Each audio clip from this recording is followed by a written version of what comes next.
নমস্কার বন্ধুরা, সম্পাস কুকিং আপনাদের স্বাগত। আজকে আমি তৈরি করব গাজরের হালুয়া। গাজরের হালুয়া তৈরি করার জন্য এখানে আমি দুটো গাজর নিয়ে নিয়েছি। গাজরটাকে প্রথমে আমি গ্রেটারের সাহায্যে গ্রেট করে নেব। গাজর দুটোকেই আমি গ্রেটারের সাহায্যে গ্রেট করে নিয়েছি। আর এদিকে কড়াইতে দিয়ে দিয়েছি 2 চামচ মতো ঘি। ঘিয়ের মধ্যে দিয়ে দেবো একটা তেজপাতা আর দুটো এলাচ। দিয়ে দেব এবার গ্রেট করে নেওয়া গাজর। গাজরটাকে আমি ভালো করে দিয়ে ভাজা ভাজা করে নেব।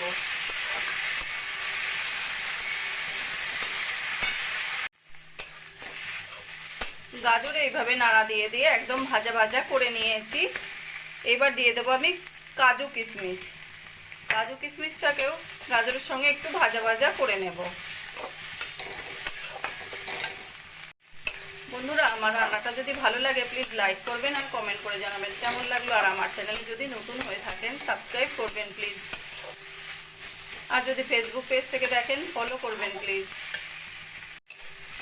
কাজু কিশমিশ দিয়েও 3-4 মিনিট মতো ভাজা ভাজা করে নিয়েছি। এবার দিয়ে দেবো আমি পাটালি গুড়। এখানে আমি 50 গ্রাম মতো পাটালি গুড় নিয়েছি। যেহেতু দুটো গাজর সেই জন্য অল্প করেই, আর গাজর একটু মিষ্টি মিষ্টিও হয়। আর আপনারা চাইলে যে যেমন মিষ্টি খান তেমন মিষ্টি দিতে পারেন, একটু বেশি খেলে বেশি বা কম খেলে কম দিয়ে করতে পারেন।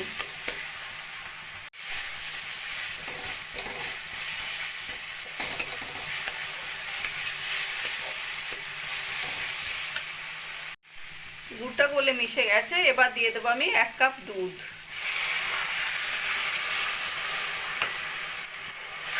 দুধটা ভালো করে মিশিয়ে নেব।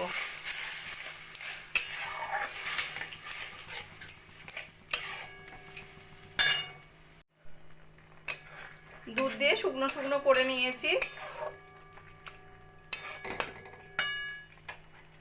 এবার দিয়ে দেবো আমি 1 চামচ মতো ঘি। ঘিটা ভালো করে মিশিয়ে নেব।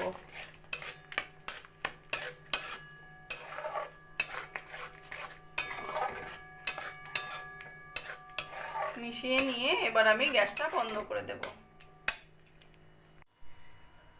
গাজরের হালুয়া রান্নাটা আমার কমপ্লিট হয়ে গেছে। আমার এই রেসিপিটা যদি ভালো লাগে তোমরাও বাড়িতে বানিয়ে দেখতে পারো।